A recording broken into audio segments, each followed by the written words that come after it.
मैं आदरपूर्वक प्रणाम करता हूं।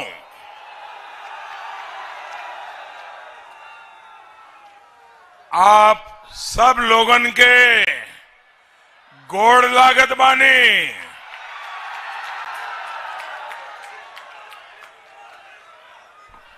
भाजपा की जीत का जो परचम पश्चिम उत्तर प्रदेश से लहराना शुरू हुआ है, वो पूरब में और प्रचंड हो गया है। भाइयों और बहनों, महाराजगंज का एक क्षेत्र सीमा से लगा हुआ है। सीमा पर शांत क्षेत्र हो या चुनौती भरा, वहां रहने वाला बच्चा बच्चा इस बात को जानता है कि देश के सामर्थ्य का कितना महत्व होता है। जितना ज्यादा देश का सामर्थ्य, उतना ही सीमावर्ती क्षेत्र में रहने वाला सुरक्षित। बीते 2 सालों से तेजी से बदलती दुनिया की स्थिति आप सब देख रहे हैं। दुनिया इस समय बहुत सी चुनौतियों से गुजर रही है। इन हालात से कोई भी अछूता नहीं रह सकता। अमीर हो, गरीब हो, किसान हो या मजदूर, व्यापारी, कारोबारी या कर्मचारी, दुनिया के हर नागरिक पर किसी न किसी रूप से इस पर असर पड़ता ही है। ऐसी स्थिति में भारत का ताकतवर होना इस वक्त सबसे बड़ी जरूरत है। साथियों, आप मुझे बताइए, भारत ताकतवर होना चाहिए कि नहीं होना चाहिए? भारत मजबूत होना चाहिए कि नहीं होना चाहिए? भारत हिम्मत वाला होना चाहिए कि नहीं होना चाहिए? साथियों, खेती से लेकर मिलिट्री तक, समंदर से लेकर स्पेस तक, भारत को हर क्षेत्र में शक्तिशाली बनना है। इसलिए देश के इतने बड़े राज्य के रूप में उत्तर प्रदेश की जिम्मेदारी, हम सब उत्तर प्रदेश के लोगों की जिम्मेदारी सबसे बड़ी है। इस बार आपका वोट अपने गांव के, गली के, मोहल्ले के, अपने जिले के विकास के लिए तो है ही, साथ साथ आपका वोट भारत को ताकतवर बनाने के लिए भी है। बनाएंगे ना? भारत को ताकतवर बनाना है ना? आपका वोट बनाएगा कि नहीं बनाएगा? इस बार आपका वोट समर्थ देश के लिए, सशक्त उत्तर प्रदेश के लिए है। ये गौर परिवारवादी लोग कभी भी भारत को समर्थ नहीं बना सकते। यूपी को सशक्त नहीं बना सकते। बना सकते हैं क्या? ये गौर परिवारवादी कुछ कर सकते हैं क्या? इस कोरोना काल में आपने देखा है कैसे इन लोगों ने भारत के आत्मविश्वास को चोट पहुंचाने की कोई कोशिश छोड़ी नहीं।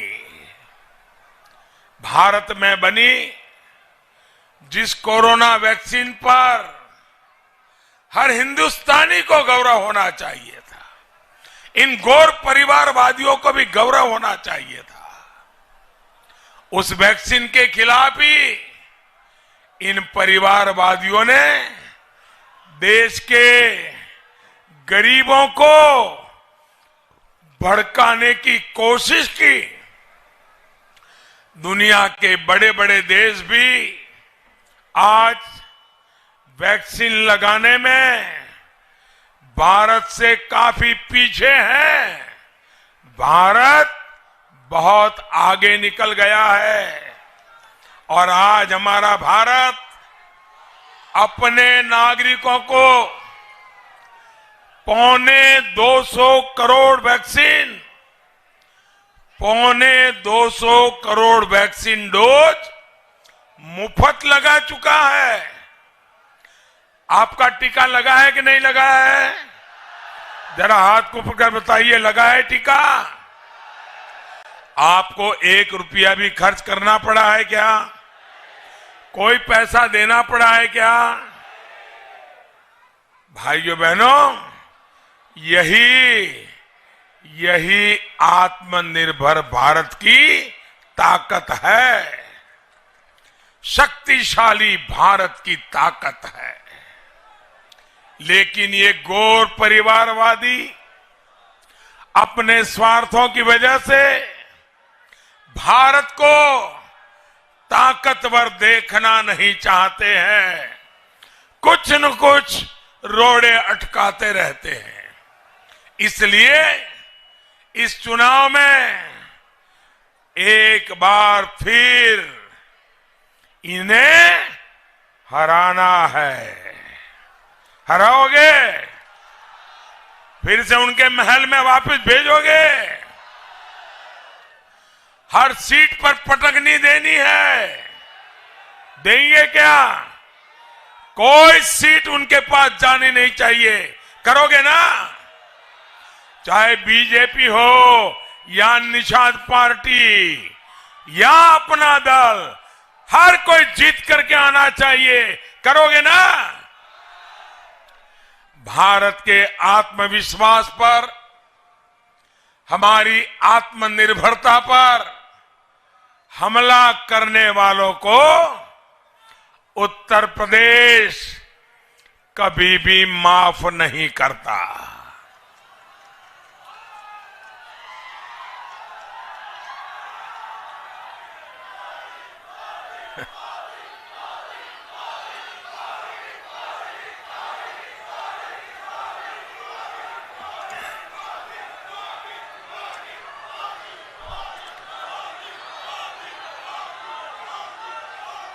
दोस्तों, ये जो हम कहते हैं ना माफ नहीं करता, इसका कड़ा संदेश आपको वोट दे करके देना है।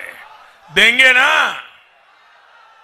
साथियों, महाराजगंज की इस उपजाऊ मिट्टी को ईश्वर ने खास वरदान दिया है, लेकिन गौर परिवारवादियों की सरकारों ने आपको विकास से जानबूझकर वंचित रखा है।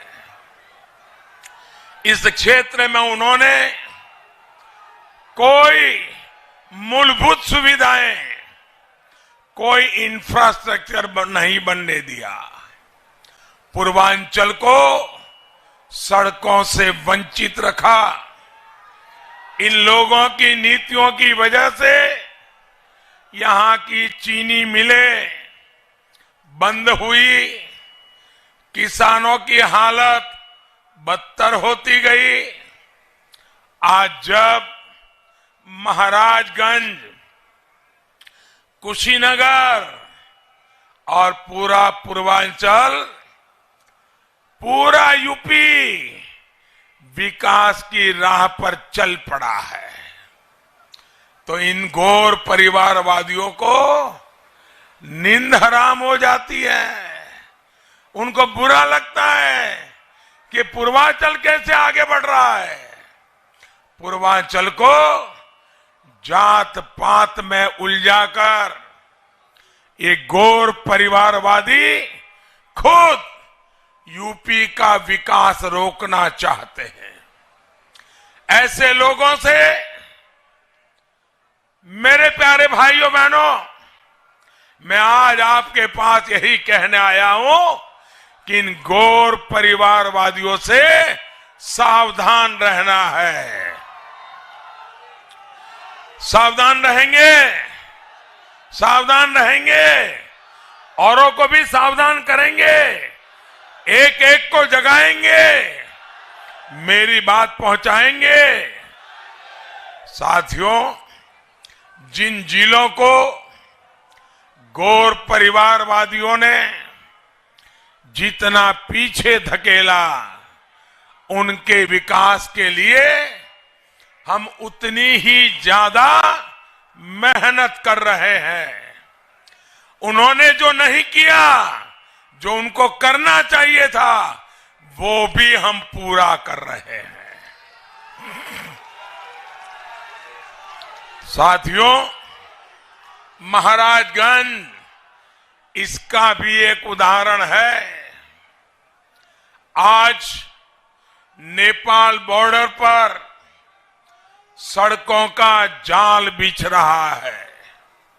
मुख्य सड़कें 4 लेन व हाईवे में बदली जा रही है। कुशीनगर में अंतर्राष्ट्रीय एयरपोर्ट शुरू होने के बाद अब यहां पर्यटकों की संख्या भी बढ़ेगी और रोजगार के नए अवसर भी बनेंगे। पूरी दुनिया से जब श्रद्धालु कुशीनगर आएंगे तो इसका लाभ इस पूरे क्षेत्र को होने वाला है। इस बजट में हमने हमारे सीमा पर जो गांव है, हमारे जो आखिरी गांवों का पट्टा है, हमने इस बजट में हमारे सीमा पर सटे हुए आखिरी गांवों के विकास के लिए एक विशेष योजना बनाई है। और सिर्फ वादे नहीं किए, इस बजट में धन का प्रावधान किया है और उसको हमने नाम दिया है वाइब्रेंट विलेज। ये सीमावर्ती गांवों को हम ताकत देंगे। और हमारे पंकज जी, ये बजट बनाने में उनका बहुत बड़ा रोल है। वे हमारे देश के वित्त मंत्रियों में से हैं और इसलिए उन्होंने सुझाव दिया, क्योंकि वो इस इलाके से आते हैं, सीमा की स्थिति का पता है। उन्होंने मुझे बताया कि मोदी जी, ये सीमा के गांवों के लिए हम विशेष प्रावधान करें। मैंने कहा पंकज जी, आपके मन में जो है कर दीजिए। और इसलिए ये वाइब्रेंट विलेज, भाइयों बहनों, ये योजना सीमा के किनारे बसे गांवों में विकास को तेज गति देने के लिए है। गांव पलायन मुझे रोकना है। हमारे सीमा के गांवों को मजबूत और जिंदा दिल बनाना है। महाराजगंज को इसका तो विशेष लाभ मिलना ही मिलना है। साथियों, घोर परिवारवादी जब सत्ता में आते हैं तो भ्रष्टाचार के जरिए अकूत संपत्ति बनाते हैं। वो खुद के लिए, अपने कुनबे के लिए नोटों के ढेर लगा देते हैं। इन परिवारवादियों की कोशिश रही है कि सारी सुविधाएं, सारे साधन उनके परिवार के लोगों के पास ही रहे। वो गरीब की परेशानी कभी नहीं समझते, गरीब की तकलीफ कभी नहीं देखते।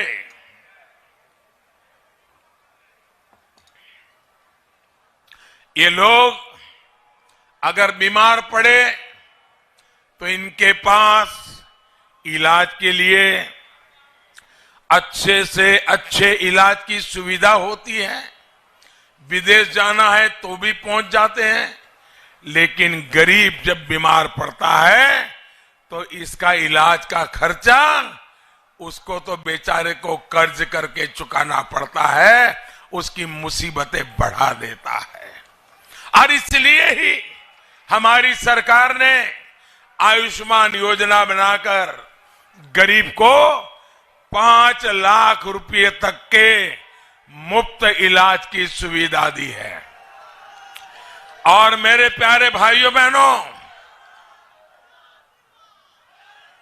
ये जो 5 लाख रुपए की सुविधा है ना, मेरे गरीब परिवार का कोई व्यक्ति गंभीर से गंभीर बीमारी उसको हो गई, बड़े से बड़े अस्पताल में भी जाना है तो भी 5 लाख रुपए तक का खर्चा मोदी करेगा, आपके लिए करेगा।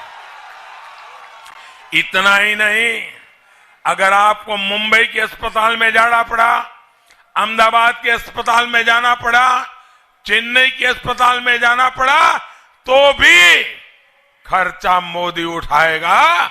ये मैं आपको विश्वास देता हूं। आज हम गरीब के लिए यूपी के हर जिले में मेडिकल कॉलेज बनवा रहे हैं। यूपी में आधुनिक अस्पताल खुलवा रहे हैं। साथियों, गौर परिवारवादियों को अपने बच्चों को पढ़ाने की चिंता भी नहीं होती। वो तो चपाचप अंग्रेजी पढ़ लेते हैं और विदेशों में पढ़ने चले जाते हैं। मैंने तो कह दिया, अब डॉक्टर बनना है तो अंग्रेजी की जरूरत नहीं है, अपनी मातृभाषा में पढ़ करके डॉक्टर बन सकता है। अब अपनी मातृभाषा में पढ़ करके इंजीनियर बन सकता है।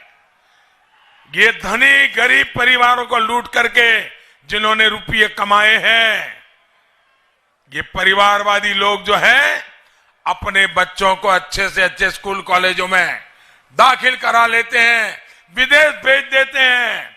गरीब के बच्चों को, मध्यम वर्ग के बच्चों को अच्छी पढ़ाई मिले, इसकी चिंता हमारी सरकार कर रही है। भाजपा की सरकार ने गरीब बच्चों की स्कॉलरशिप बढ़ाने से लेकर, जैसा मैंने कहा, अपनी मातृभाषा में पढ़ने की व्यवस्था ये हमने पहली बार देश में लागू की है। भाइयों बहनों, इन परिवारवादियों को कहीं आना जाना होता है तो इनके पास बड़ी बड़ी गाड़ियां होती है, पलक झपकते ही वो हवा में उड़ सकते हैं, लेकिन गरीब को तो जमीन पर ही रहना होता है। हमने गरीब मध्यम वर्ग के सफर को आरामदायक बनाने के लिए गांव-गांव में सड़कें बनवाई हैं, एक्सप्रेस वे बनाए हैं, आधुनिक ट्रेनें चलवाई हैं, किसानों के लिए स्पेशल किसान रेल चलाई है, ताकि किसान अपना माल दूसरे शहरों में बेचने के लिए तुरंत पहुंच सके। भाइयों बहनों, इन लोगों के घर में बिजली चली जाए तो अंधेरा दूर करने के लिए भी बहुत से साधन होते हैं। कमरा ठंडा करना है, बहुत से साधन होते हैं। ठंड में कमरा गर्म करना है तो भी बहुत कुछ होता है। पर यूपी के हर जिले में, हर गरीब के घर में ज्यादा से ज्यादा बिजली आए, ये व्यवस्था तो भाजपा सरकार ने की है। भाइयों,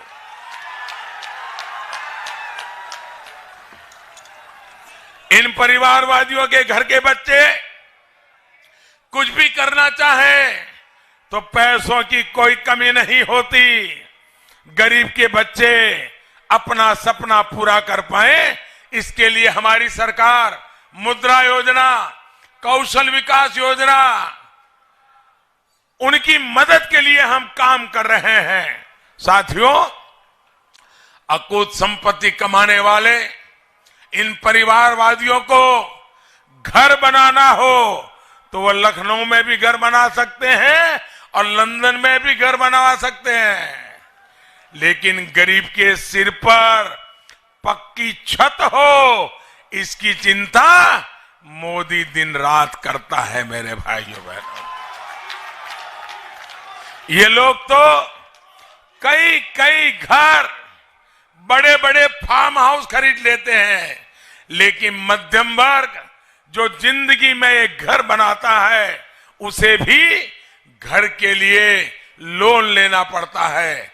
ऐसे मध्यम वर्ग को सस्ता लोन दिलाकर हमारी सरकार उसके घर का सपना पूरा कर रही है। साथियों, इन घोर भ्रष्टाचारी परिवारवादियों को ना तो मध्यम वर्ग की चिंता है और ना ही गरीब की, ना ही पिछड़ों की। वंचित, दलित या किसान, किसी की इनको चिंता नहीं है। नौजवान या मेरी माताएं बहनें उनके लिस्ट में ही नहीं है। भाइयों, इन परिवारवादियों ने कोरोना के समय में जो किया उसे उत्तर प्रदेश के लोग कभी नहीं भूल सकते। 100 साल की सबसे बड़ी मुसीबत कोरोना पूरी दुनिया को 2 साल से चपेट में लिया हुआ है। पूरी मानव जात इस मुसीबत में फंसी हुई है, लेकिन ये परिवारवादी आपकी मदद करने के बजाय अपने घर में घुसकर बैठ गए, अपने को बचाते रहे। ये भाजपा के कार्यकर्ता घर घर जाकर के लोगों की चिंता करती थे। भाइयों बहनों, हमें गरीब की चिंता है। इस कोरोना के कालखंड में मेरे किसी गरीब परिवार के घर में कोई भूखा नहीं सोना चाहिए। किसी गरीब के घर में कोई ऐसा दिन ना आए कि उसका घर का चूल्हा न जला हो। और इसलिए भाइयों बहनों, हमने 15 करोड़ गरीबों को उत्तर प्रदेश में 15 करोड़ गरीबों को राशन दे करके उनको हमने इस मुसीबत से बचाने का सेवा भाव से, पवित्र कर्तव्य भाव से काम किया है। अगर यूपी में इनका सरकार होती तो क्या होता? अनाज राशन माफिया हड़प कर जाते, रुपये उनके जेब में चले जाते। लेकिन योगी जी के राज में आपका हक आप तक पहुंच रहा है। साथियों, यूपी के भविष्य के लिए मुझे आपका आशीर्वाद चाहिए। पूर्वांचल की प्रगति के लिए आपका आशीर्वाद चाहिए। देश की मजबूती के लिए आपका आशीर्वाद चाहिए। आपके आशीर्वाद मुझे है ना, मुझको है ना, इन सबको है ना, ये मेरे सभी साथियों को है ना। आप इतनी बड़ी तादाद में आकर के हमें आशीर्वाद दे रहे हैं। भाइयों बहनों, जीवन में इससे बड़ा सौभाग्य क्या होता है।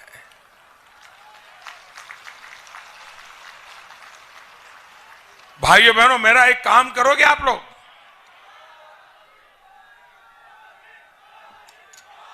मेरा एक काम करोगे? बड़े पूरी ताकत से हाथ उठा करके बताइए, मेरा काम करोगे? और जरा जोर से बताइए, करेंगे? और जोर से बताइए, करेंगे? बहुत छोटा काम है ये। हमारे इलाके में अब मतदान के पहले हर घर जाना है। जाएंगे? हर घर जाएंगे, हर घर में लोगों को मिलेंगे, मिलकर के मेरी एक बात बताएंगे। बताएंगे? बताएंगे आप लोग? इतना ही कहना है कि मोदी जी आए थे, आपको प्रणाम भेजा है।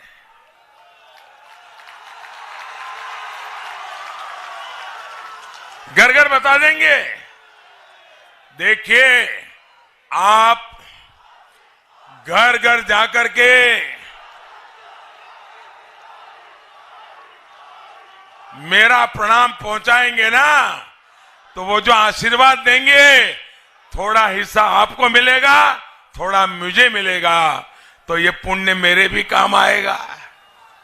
आएगा ना? तो घर घर जाएंगे, हर एक को जगाएंगे, मतदान करवाएंगे। याद रखिएगा, पहले मतदान फिर जलपान। मेरे साथ बोले, भारत माता की, भारत माता की।